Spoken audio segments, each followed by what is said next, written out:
जिंदगी में व्यस्त होते हुए भी क्या आत्मा जकड़ी जा सकती है? आज का मनुष्य बहुत व्यस्त है। काम, परिवार, सेवा, यहाँ तक कि कलीसिया की गतिविधियां भी। पर प्रश्न यह है, क्या व्यस्त रहते हुए भी आत्मा जकड़ी हुई, सूखी, बोझिल हो सकती है? बाइबल का उत्तर है हाँ, और इसका समाधान भी बाइबल में है। पवित्र आत्मा के साथ जीवित संबंध। यह कथा एक ऐसे विश्वासी की है जो बाहर से सफल और भीतर से थका हुआ था, और साथ ही यह संदेश उस सच्चाई को उजागर करता है जिसे कैथरीन कुहलमान अपने पूरे जीवन में दोहराती रहीं। कार्य नहीं, उपस्थिति। पवित्र आत्मा की उपस्थिति जीवन को बदलती है। व्यस्तता की भीड़ में खोई आत्मा। वह हर सुबह जल्दी उठता, प्रार्थना करता, पर जल्दी में, बाइबल पढ़ता, पर मन कहीं और। वह सोचता, मैं तो परमेश्वर का काम कर रहा हूँ, फिर खालीपन क्यों? बाइबल कहती है, इस संसार की चिंताएं वचन को दबा देती हैं। मरकुस 4:19।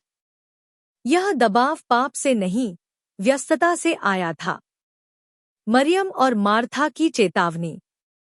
यीशु के सामने दो बहनें थीं, मार्था व्यस्त और मरियम उपस्थित। मार्था शिकायत करती है, पर यीशु कहते हैं, मार्था, तू बहुत बातों के लिए चिंता करती है, पर आवश्यक एक ही है। लूका 10:41-42। कैथरीन कुहलमान अक्सर कहती थी, हम सेवा में इतने व्यस्त हो सकते हैं कि उपस्थिति खो बैठें। आत्मिक जकड़न कैसे आती है? यह जकड़न अचानक नहीं आती, यह धीरे धीरे आती है। प्रार्थना औपचारिक बन जाती है, वचन आदत बन जाता है, आत्मा की आवाज धीमी लगने लगती है। बाइबल चेतावनी देती है, पवित्र आत्मा को शोकित मत करो। इफिसियों 4:30। कैथरीन कुहलमान का गुप्त रहस्य। लोग उन्हें मंच पर चमत्कारों के साथ देखते थे, पर उनका असली जीवन एकांत में था। वह कहती थी, यदि मैं पवित्र आत्मा को दुखी कर दूं, तो मेरी सेवकाई समाप्त हो जाएगी। उनकी डायरी और गवाही बताती हैं, वे कई बार कार्य रद्द कर देती थी, पर उपस्थिति को नहीं। बाइबल का व्यक्ति, शाऊल से पौलुस तक। शाऊल बहुत धार्मिक और सक्रिय था, पर दमिश्क के मार्ग पर वह टूट गया। प्रभु, तू कौन है? प्रेरितों 9:05। उसी टूटन में आत्मा मुक्त हुई और जकड़न टूटी। जकड़ी आत्मा के लक्षण। यदि आप यह पढ़ते हुए स्वयं को पहचानते हैं, तो यह दोष नहीं, आमंत्रण है। प्रार्थना में आनंद नहीं, उपासना बोझ लगती है। भीतर शांति की कमी, आत्मिक संवेदनशीलता घट जाना। भजनकार पुकारता है, हे परमेश्वर, मेरे भीतर स्थिर आत्मा नया कर। भजन 51:10। समाधान, कार्य से नहीं, संगति से। कैथरीन कुहलमान का संदेश सरल था, कम बोलो, अधिक सुनो। कम दौड़ो, अधिक ठहरो। कम दिखाओ, अधिक समर्पण करो।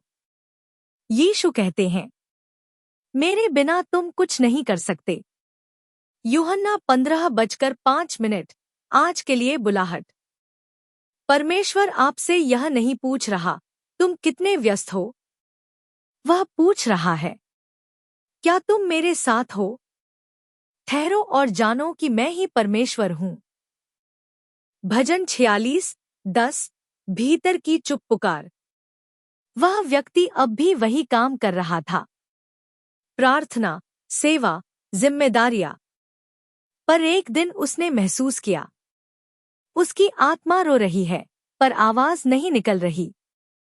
बाइबल कहती है, मनुष्य बाहर से तो नाश होता जाता है, पर भीतर का मनुष्य दिन प्रतिदिन नया होता जाता है। 2 कुरिन्थियों 4:16। पर यहाँ उल्टा हो रहा था। बाहर सब ठीक, भीतर सब सूखता हुआ। सबसे खतरनाक अवस्था। यह पाप की अवस्था नहीं थी, यह आदत की अवस्था थी। प्रार्थना थी, पर आंसू नहीं। उपासना थी, पर आग नहीं। वचन था, पर जीवन नहीं। कैथरीन कुहलमान कहती थी, सबसे भयानक बात यह नहीं कि आप गिर जाएं, बल्कि यह है कि आप पवित्र आत्मा के बिना चलने लगें और आपको फर्क ही न पड़े जब परमेश्वर मौन में ले जाता है। परमेश्वर ने उसे शोर से निकालकर मौन में बुलाया। वह दिन आया जब सब रुक गया। मैं उसे जंगल में ले जाकर उससे मन की बातें करूंगा। होशे 2:14। वह अकेला बैठा था। न कोई गीत, न कोई शब्द, सिर्फ एक प्रार्थना। प्रभु, अगर तू यहाँ नहीं है तो मैं आगे नहीं बढ़ना चाहता। टूटन जो चंगाई लाती है। उसी क्षण उसकी आत्मा टूट गई। यह हार नहीं थी, यह समर्पण था। टूटा हुआ और पिसा हुआ मन, हे परमेश्वर, तू तुच्छ नहीं जानता। भजन 51:17। वर्षों की व्यस्तता का बोझ एक आंसू में पिघल गया। पवित्र आत्मा का कोमल स्पर्श। यह कोई तेज अनुभव नहीं था, न कोई शोर, न कोई गिरना, बस एक गहरी शांति। कैथरीन कुहलमान इसी को पहचानती थी। पवित्र आत्मा चिल्लाकर नहीं आता, वह तब आता है जब सब कुछ शांत हो जाता है। मरुस्थल के बाद का जीवन। अब वह वही काम करता था, पर अलग आत्मा के साथ। प्रार्थना कम शब्दों की, उपासना अधिक गहराई की, सेवा कम दिखावे की। जो मेरी प्रतीक्षा करते हैं उनकी शक्ति नई हो जाती है। यशायाह 40:31। जकड़न पूरी तरह कैसे टूटती है। बाइबल 3 बातें सिखाती है। 1. रुकना सीखो। ठहरो। भजन 46:10। 2. सुनना सीखो। जिसके कान हो वह सुने। मत्ती 11:15। 3. समर्पण करना सीखो। अपनी देह को जीवित बलिदान करके चढ़ाओ। रोमियो 12:1। आज का संदेश आपके लिए।